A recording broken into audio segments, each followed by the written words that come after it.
Muito bem, meus queridos. Só uma pequena palavrinha, não é? Sobre o que nós experimentamos hoje na nossa liturgia. Estamos no segundo domingo da Quaresma e o texto que nos é proposto é o texto da Transfiguração de Jesus. Interessante que a liturgia nos permite, todos os anos, não é? Refletir no primeiro domingo da Quaresma as tentações de Jesus, não é? Variando nas narrativas do ano A, ano B e ano C, que são de Mateus, Marcos e Lucas, não é?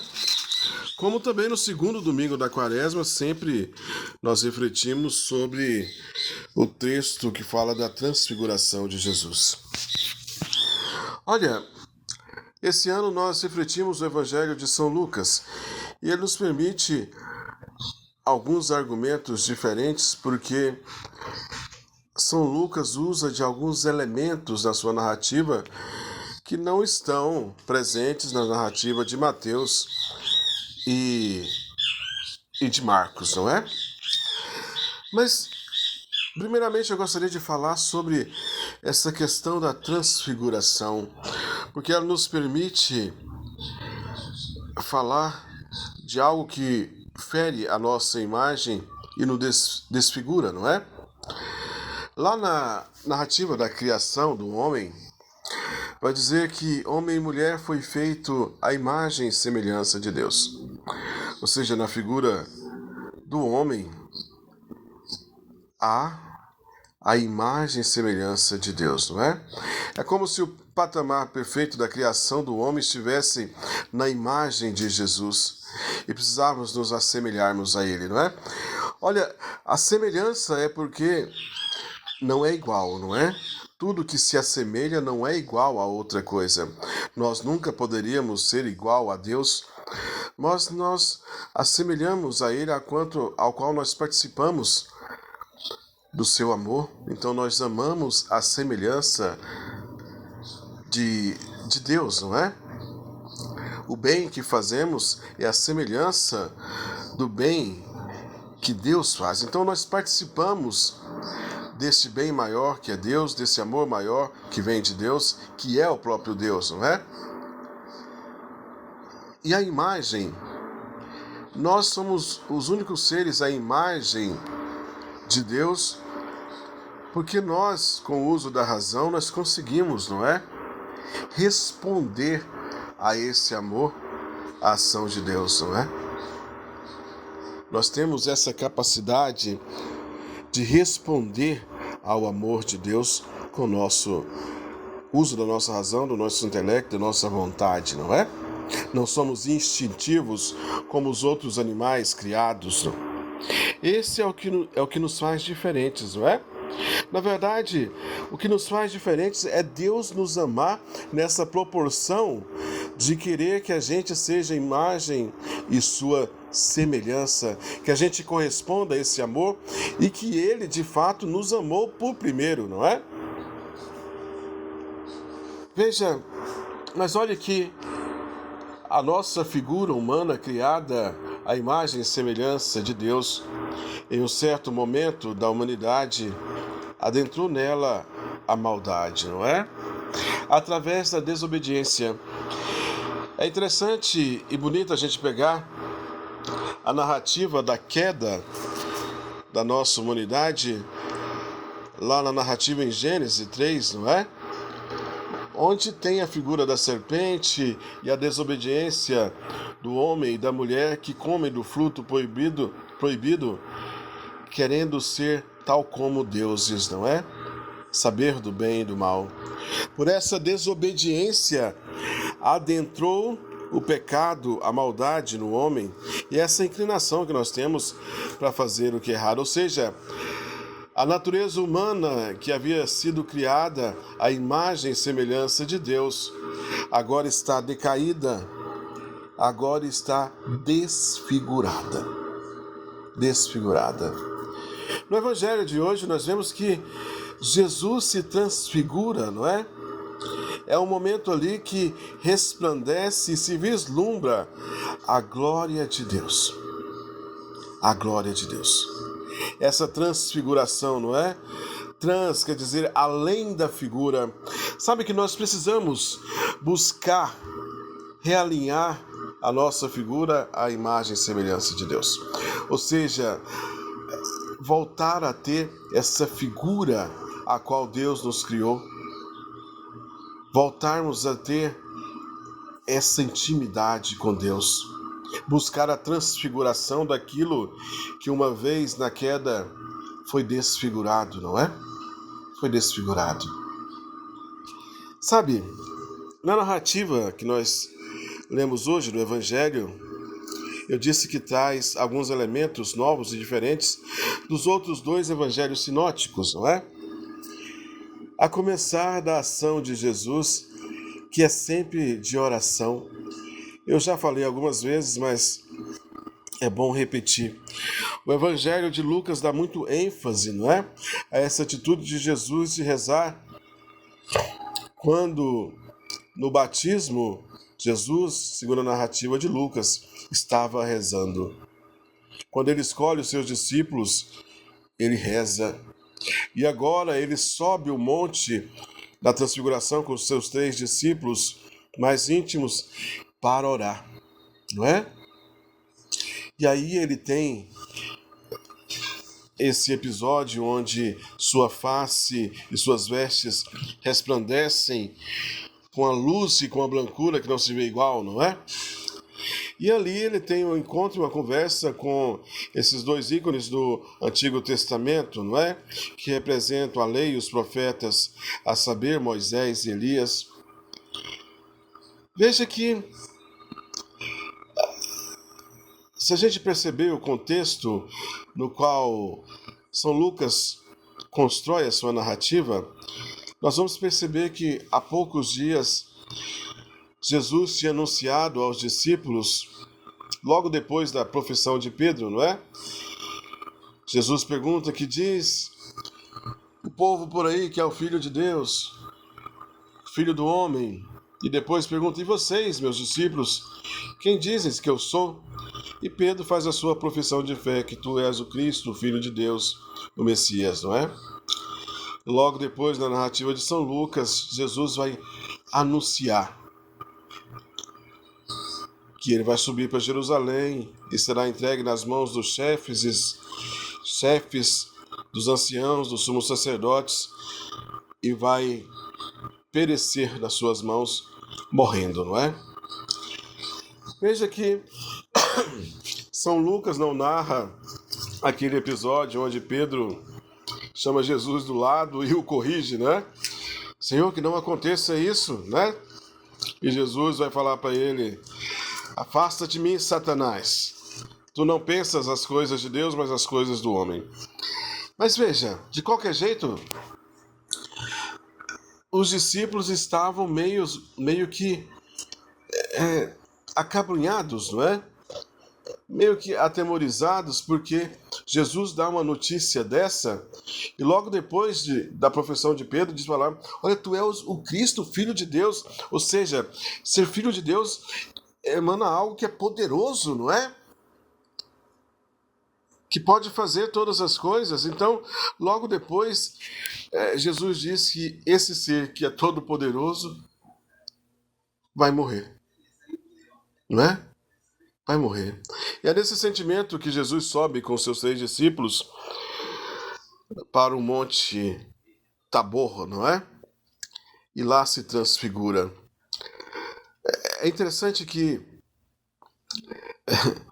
São Lucas também coloca um outro elemento diferente dos outros evangelhos, que é esta questão do sono dos discípulos, não é? Quando Jesus também está lá no Getsemane, naquele momento da sua agonia, ele já sabe que está chegando a sua hora e logo ele vai ser entregue aos soldados, ao sinédrio, e logo vai ter todo aquele momento da sua paixão e morte. Ele leva seus discípulos para rezar, para vigiar com ele, e eles estão com sono e adormecem. Daí Jesus diz, vocês não conseguem vigiar comigo? Orar comigo? Ficar atentos? Mas eles dormem de novo, não é? Sabe, Lucas quer nos mostrar que, e isso serve para nós também, que nos dizemos discípulos de Jesus. Olha, estão no Monte Tabor e em meio àquela glória, a face luminosa de Jesus Cristo, suas vestes resplandecentes, eles conversando, não é? Com essas duas figuras que já haviam morrido e que eram ícones do Antigo Testamento, da tradição judaica, e mesmo diante de tanta glória, eles estão com sono. Parece impensável isso pra gente, não é? Mas olha o ensinamento de São Lucas. Ele quer nos mostrar que, sabe, mesmo em meio aos ensinamentos de Jesus, mesmo em meio a essa glória que se manifesta também a nós nos dias de hoje, parece que nós estamos atordoados, não é? Sonolentos, e não percebemos o que está acontecendo, a grandiosidade do momento. A grandiosidade do momento. Veja como aquele momento em que nós acordamos no meio da noite, meio que assustados, não é? Com alguma coisa, e a gente acorda sonolento e ainda não percebe as coisas, ainda estamos, né, meio que atordoados, porque estávamos no estado de sono, agora estamos querendo abrir os nossos olhos para ver as realidades que nos cercam, não é? E é justamente esse momento de atordoamento que São Lucas quer nos mostrar. Porque estamos diante da glória de Deus, de um Deus que se manifesta, que se faz presente, não é? Que se dá na Eucaristia, na sua palavra, na ação do Espírito Santo, nas nossas relações. E mesmo assim nós estamos como que atordoados. Atordoados, não é? Sonolentos. E não percebemos. Sabe, Pedro toma a palavra e diz a Jesus: Senhor, é bom estarmos aqui. Vamos fazer 3 tendas, uma para ti, outra para Moisés, outra para Elias, que é bom estarmos aqui. Os 3 evangelhos vão dizer a mesma expressão, não é? Que Pedro não sabia o que estava dizendo. Mas, pegando o contexto, talvez a gente tenha uma maior compreensão. Eu acabei de contar para vocês que há poucos dias Jesus tinha falado que ele iria ser entregue à morte, perecer, iria morrer, não é? Seus discípulos estavam tristes e querendo fugir dessas realidades que são coisas ruins, não é? Isso é próprio do ser humano. Nós não queremos a dor, não queremos o sofrimento, não queremos as tristezas, não queremos as dificuldades, não é? Nós evitamos tudo isso, é um instinto natural que nós temos. E se nós buscamos essas coisas, nós temos algum problema psicológico, não é? Mas, veja, meus queridos irmãos, sabe que essas realidades, embora a gente queira evitar, e se a gente puder, a gente deve evitar, em algum momento da nossa vida nós passaremos, não é? Pela dor, pelo sofrimento, pelas dificuldades, pelo choro. Pessoas que nós perdemos, doenças que quando não nos aflige, às vezes aflige pessoas a quem gostamos, não é? Desilusões amorosas, problemas financeiros. Quantos são os problemas que em determinado momento da nossa vida podem nos afligir? E por vezes não dá para a gente se esconder disso, não é? E nem negar que isso em algum momento nos aconteça. Porque por mais que nós sejamos piedosos e religiosos, por mais que nós tenhamos nossa vida de oração, olha, coisas ruins também acontecem com pessoas boas, não é? Então, isso não nos garante que nós seremos livrados de todas essas coisas ruins, não é? Mas é importante que a gente tenha essa certeza da presença de Deus e que se nós transfigurarmos dessa figura decaída, desfigurada, para essa figura nova de pessoa, de homem, de mulher, renovados em Cristo, transfigurados no seu amor, a gente consegue superar essas dificuldades, como Jesus mesmo nos ensinou, não é? Ele venceu a morte, mas ele passou pela desfiguração, não da sua alma, mas do seu corpo, não é? no momento da sua paixão e morte. Então, Pedro diz essas coisas, é bom ficarmos aqui, porque realmente é bom, né? Veja aquele momento que eles estavam vivendo, aquele êxtase de ter ali presente o Senhor resplandecente, glorioso, não é? Como se pudesse vislumbrar do lugar onde os discípulos estavam, o céu, não é? Vislumbrar o céu. E nós também podemos correr esse sério risco, não é? De nós nos fecharmos ou querer nos retermos neste momento de plena contemplação e esquecer que ainda temos relacionamentos para resolver, relacionamentos para viver, não é? Um cotidiano onde nós temos que testemunhar essa glória que nós vimos. É preciso voltar, descer o monte e levar Jesus Cristo por onde fomos e levarmos também essa transfiguração dessa figura decaída, né, desfigurada, aos outros, testemunhando a nossa fé. Testemunhando a nossa fé. Mesmo sabendo, não é? Olha, vou ter dificuldades em algum momento. Vou passar pela dor, pelo sofrimento, pelo choro, mas eu vi a glória de Deus. Eu quero essa transformação da minha vida. Quero sair dessa figura decaída, desfigurada, para voltar a ser imagem e semelhança de Deus. Imagem e semelhança de Deus. E assim, meu querido irmão, eu vou também dar duas falas sobre a primeira e a segunda leitura, porque nos ajuda a compreender esse processo, não é? Onde nós buscamos também a transfiguração dessa figura decaída na imagem e semelhança de Deus que um dia Deus criou-nos a ser. A primeira leitura de hoje nos fala dessa aliança que Deus fez com Abraão, não é? De lhe dar uma descendência. E essa aliança é uma prefigura da aliança que Deus faz também conosco, não é? Quando em Jesus Cristo Ele faz a nova e eterna aliança, é sempre uma aliança que Deus faz, não que nós fazemos, não que Abraão faça com Deus, né? Porque nós somos seres finitos e não temos essa fidelidade que Deus tem, não é? Deus é fiel, e é fiel sempre. No relato de hoje, da primeira leitura, fala-nos disso, não é? Deus promete a Abraão uma descendência grandiosa, mas parece que Abraão fica assim meio com receio e pergunta: Senhor, como é que eu posso ter certeza que isso vai acontecer? E há um pacto que ali é feito, não é? Deus pede para que Abraão pegue alguns animais e os maiores ele corta aos meios e coloca uma parte de frente à outra, não é? É interessante porque nos nossos tempos, quando a gente vai fechar um pacto, um contrato, uma aliança com alguém, a gente aperta na mão, não é? Do outro e a palavra nossa bastava antigamente, não é? Estava feito o pacto, não é? Palavra de homem, apertou na mão e ali as coisas aconteciam, né? Eu lembro que quando eu era criança, as crianças ainda faziam o pacto, a gente cuspiam na mão, né? E apertava na mão do outro.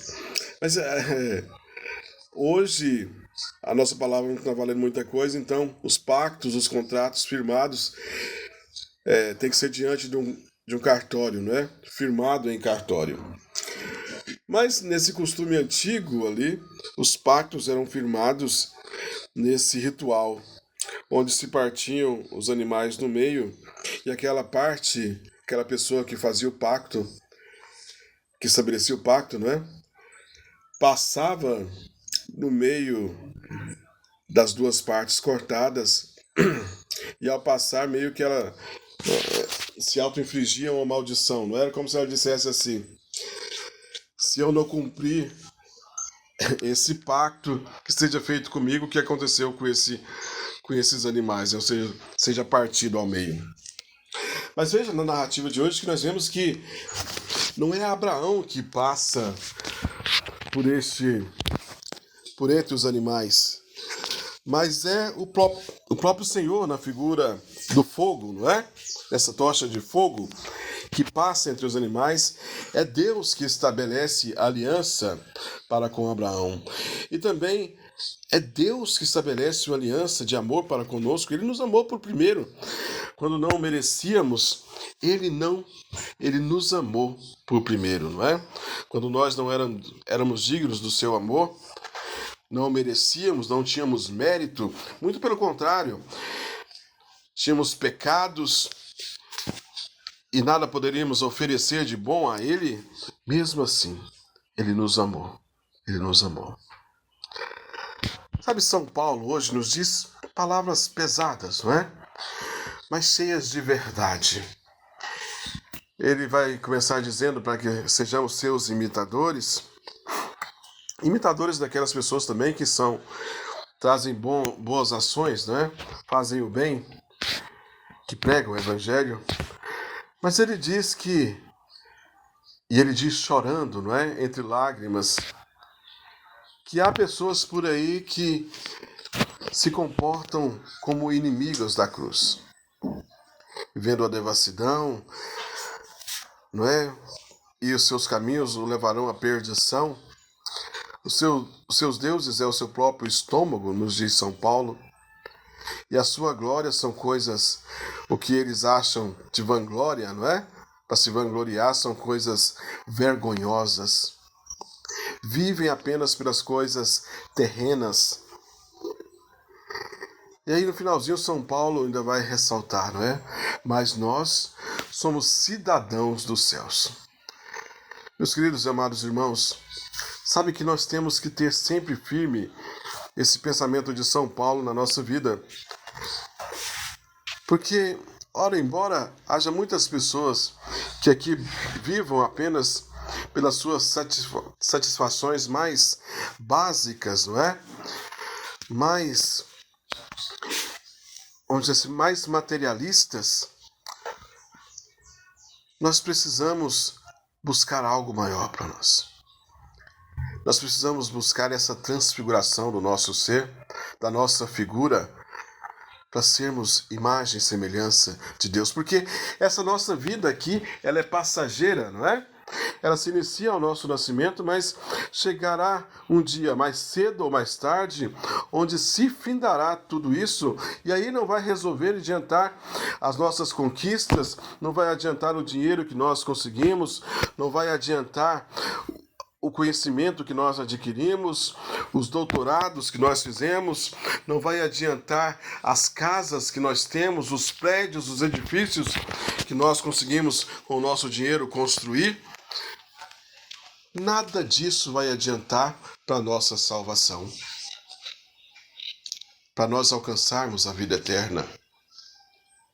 Então nós temos que ter essa plena consciência, embora nós peregrinamos por essa terra e aqui seja, né, a nossa morada enquanto peregrinamos, nós somos cidadãos dos céus. Cidadãos dos céus, não é? A nossa morada eterna vai ser o céu, a vida eterna. Então nós precisamos cada vez mais buscar Jesus Cristo na nossa vida, buscar nos assemelhar a Ele, buscar essa imagem dele para nós, não é?